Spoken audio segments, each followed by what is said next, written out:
Live from Fargo and serving you on TV, online, and on the go. This is Valley News Live at 5. Thanks for joining us. I'm Christine Stanwood. Breaking news happening right now in the West Acres area. Fargo police have arrested one person after an hour-long search of the area. It is believed to be involving an incident at the construction site this morning. We've been speaking with Deputy Police Chief Joe Anderson. They have released the suspect's name, Mohammed Dahir Hussein, 27 years old. He's been arrested for resisting criminal trespass, disorderly conduct, theft, all which are B misdemeanors, and he's cited for drug paraphernalia. Right now, there are no injuries, and police are not releasing a lot of details right now, but we do have Valley News Team's Bradford Eric on the scene. So be sure to stick with Valley News Live and valleynewslive.com for updates on this breaking story.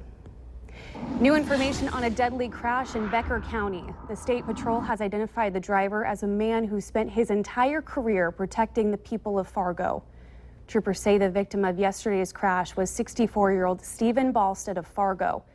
He was a long-time Fargo firefighter who retired in 2014 as an assistant chief. Police say Balstead died after suffering a medical emergency while driving on Highway 10 near Lake Park. His car hit a pole in the ditch and jumped over the approach. Balstead's wife was a passenger and suffered non-life-threatening injuries. Friends and family will gather Saturday for the funeral of a former Red Hawks pitcher, Jake Labor, who died on Sunday. Services will take place this Saturday at Salem Evangelical Free Church in Moorhead. Visitation is from 10 to 11 a.m., followed by the funeral at 11. A cause of death has not been released. His obituary says Labor was recently diagnosed with cancer and had finished his first week of treatment. The Red Hawks general manager says Labor was as dependable as they come. Amazing thing about Jake is he never missed a start. You know, he was a fitness freak. He loved to work out. He made sure when he came into the season, he was ready to go.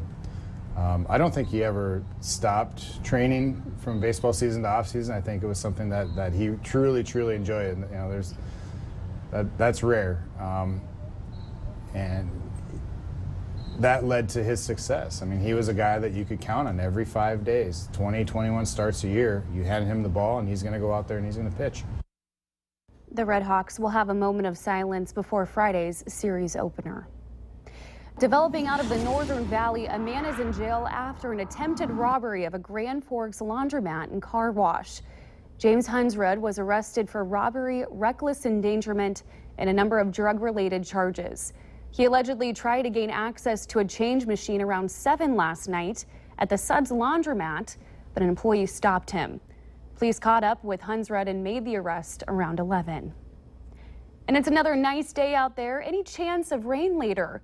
Let's check in with meteorologist Robert Hahn. Robert? Now we are seeing some showers and some storms developing over parts of the area. Just to the north of the Fargo-Moorhead area, you step outside, you'll likely see those just off to our north. Temperature-wise, with a mix of clouds and sunshine, mostly in the 70s. However, 81 down in Siston, 79 now here in the Fargo-Moorhead area, 77 Langdon, Detroit Lakes, and in Fergus Falls. Winds, they're light and variable, and they'll remain light primarily out of the northwest later on today, around 5 to 15 miles per hour.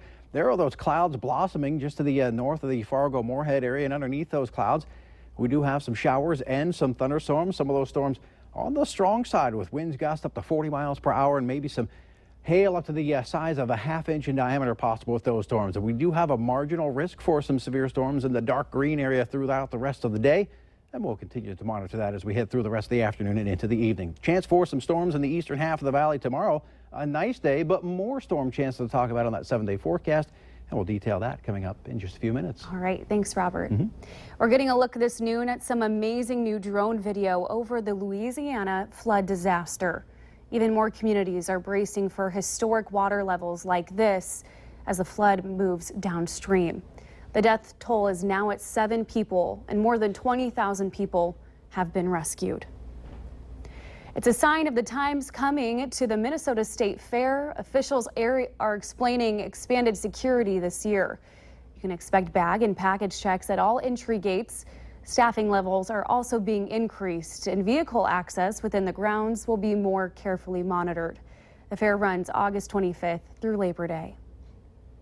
A high-risk sex offender who Fargo police are warning the public about says he's not a threat.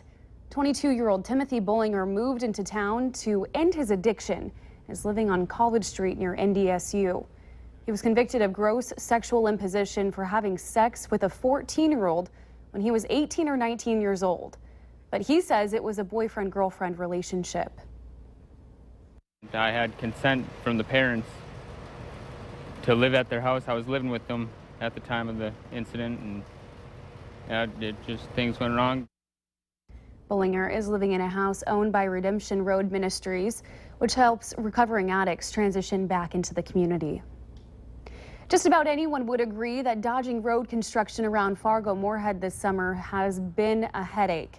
Fargo's 13th Avenue project is on schedule, as is work in downtown Moorhead. But the news isn't good for the big rebuild at I-94 and 8th Street in Moorhead. Work there is 3 weeks behind. MnDOT officials say they're trying to get back on track. In Consumer Alert this noon, help for impatient drivers. Audi is about to debut an industry-first traffic light countdown that tells drivers how long it will take for a traffic light to change from red to green.